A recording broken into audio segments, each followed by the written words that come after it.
from the Treasury perspective, I think our focus is about how do we deepen and how do we broaden financial inclusion in South Africa. And clearly there are underlying problems in the way that financial services are used, as well as the inadequate provision of certain financial services, which the BCG report actually reflects on. The challenge for us at the Treasury is how do we move away from just promoting access to financial services, but how do we deepen financial services? So it is about usage, it's about diversification, it's about the quality of products that are and services that are being made available. But all of this also needs to be supported by a very strong consumer protection framework, which is something that's also a focus of the work that we do.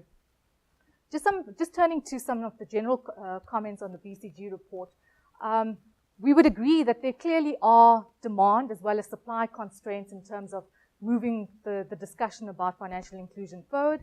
I'm not going to go into all of the details, but safe to say that we support that on the demand side. We're clearly seeing that more work needs to be done in terms of consumer literacy. There are affordability challenges, particularly in the low-income market. We need to actually have a much more clearer view of the demand of certain segments of the market as well. So demand-side analysis needs to be done. And that's compounded by the fact that we also have a very low savings culture in South Africa. On the supply side as well, I think the complexity of products is a challenge.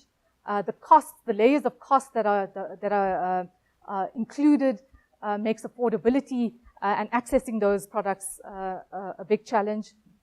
And we're also seeing mis-selling, particularly in the low-income space. I mean, some examples include the recent cases of credit insurance or credit life abuses where the regulator had to step in and try to cap the premiums on credit life insurance, the garnishing orders that have been issued on certain types of loans. So, I mean, for us, the question is how do we actually we need more appropriate and affordable products, and how do we get to that point? Small businesses need to access credit as well. So from a policy level, I mean, we're clearly seeing this, we're engaging. There are active steps that are being taken by the Treasury. One of the examples is to try and promote a much more enabling regulatory framework through, for example, the microinsurance developments, and that provides certain concessions on the prudential side as well as the conduct side with appropriate checks and balances.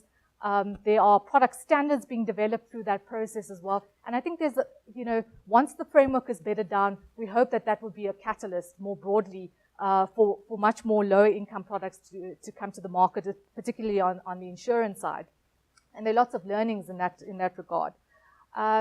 Also, my colleagues, some of whom are in the room here, are working more broadly on a financial inclusion strategy document, which will be released later on in the year for consultation. And that document also seeks to kind of pull these various elements together, but also to set up a stakeholder forum. And we agree with BCG that Treasury can play a leading role in terms of bringing stakeholders from across the financial sector together to move the debate forward. But having said that, equally, I think there are clear examples where industry can collaborate. I mean, we see initiatives like initiatives being led by a consortium called Blue Marble in the agricultural insurance space. It's about setting competitive issues aside to some extent and collaborating. And how can synergies be formed through that process? Clearly, also through the financial sector charter process, we've seen certain outcomes being emerging with regards to access products being developed. There's a whole process underway in the next couple of months unfolding in terms of reviewing these access standards that have been developed and whether those standards have been appropriate and what more needs to be done through that process to actually drive financial inclusion. Also, I think from an incentive perspective, we've seen the Treasury come out with tax-free savings accounts. So those are examples of the types of things that government can be doing to create a much more broader supportive framework to promote financial inclusion in South Africa.